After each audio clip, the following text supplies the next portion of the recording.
The visual direction for this game is very different. With each game, we try to really reinvent the series and really take it a huge step further in just the visuals, graphics, everything about the game. And a lot of that is a direct reaction to the previous game.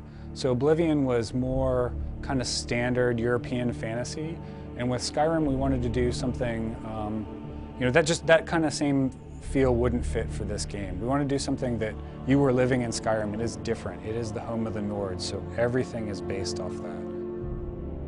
With Skyrim, we've come up with something we sort of internally call epic reality. And what that means to us is it's dramatic views wherever you go. With every landscape region in the game, we try to make it look amazing and unique. But definitely the landscape overall is something that we're pushing to get you that sense of epic reality where you really are amazed at this world you're walking through. The character design in this game has been one of our biggest features we wanted to improve. We really tried to take that in a whole new direction and put a lot more of our effort into the look and feel of the characters. Each race is much more unique than they have been in the past. We want you to look at the races and clearly say, oh, I know, that's a Redguard, that's an Imperial, that's a Nord, that's a Breton. You can tell the differences between all the races. All the races are back. They've been greatly improved, and there's a lot more customization than we've had in any previous game for you setting up your character or all the NPCs you meet. There's new systems for allowing decals and scars, face painting, and just a lot higher resolution assets for generating all the characters in the game. We really look to improve the creatures in this game. The main difference, I think, is we really tried to root them into this world. You should be able to look at a creature and know, it lives there and it makes sense to be in this location, and it stands out from the other creatures in its behavior and why it's there. We like to balance things out so you have creatures that can go all over the different areas of the world. Some fit in dungeons, some fit in exteriors, but ultimately it's the world that sort of ends up defining who lives in it. Well, most of the ideas for the game honestly start taking root here in this room. We have everything drawn from creatures to weapons to landscape, dungeons, everything. It's all in here. We've done more concepts for this game than we have any other game we've ever worked on.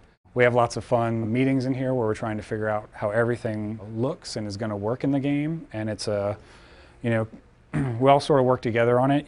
Ray will be drawing something, and then Todd and some of the designers and I will sit down with them and try and figure out what we want to do and how it's going to work in the game. But we really like to plan out as much stuff as we can, as early as we can, so it makes it clearer for the team and what we're going to end up making. If we don't have clear concepts, a lot of times we find we'll go off in the wrong direction or spend a lot of wasted time on something that if we had a really strong image in the beginning, we would have nailed it right away. So the concept piece Ray's working on right now is one of the statues of a god in the game. And he starts with a rough sketch like this in Photoshop, and then eventually layers it up until we're happy with it and know the look of it. And then once it's completed, we'll pass it off to, in this case, one of the character artists, and they'll start modeling it immediately. And then as soon as that's done, it gets textured and goes right in the game, and then we look at it and make sure it's working for the space. But it's pretty quick turnaround from concept to our tools to right into the game engine. We spend a lot of effort trying to make sure, like, all right, well, if we're making this sword or we're making this statue, what is unique about it to Skyrim, and why does it fit our world as opposed to just being, a random fantasy sword or statue? It has to have something that's, fits the universe we've created.